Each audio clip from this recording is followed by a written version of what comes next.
Mikrovalnovka ishlatadigan hamma uy bekalarida bo'ladigan muammo. Ovqat istasizlar, istalgan ovqatinglarni yog'lari ba'zida sachraydi. Shunaqa yog'lar ozgina turgandan keyin ketmaydigan jirlarga aylanadi.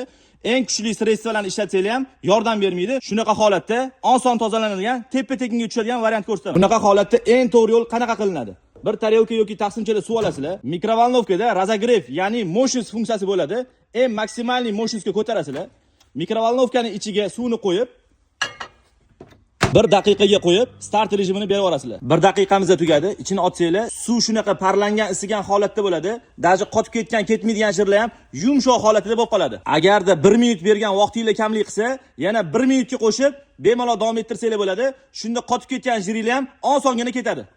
O'zim mikrovalnovkam jonga tegib ketuvdi, yengisini olmoqchi edim deb turganlarga aynan shu mikrovalnovkamizda chegirmaga tushgan 20 litr hajmda biokeramический qoplamalarda elektron tablosi bor, elektronli boshqariladi. Boshqa joylarda aynan shunaqa mikrovalnovkalarni $90 dan $100 gacha sotishadi.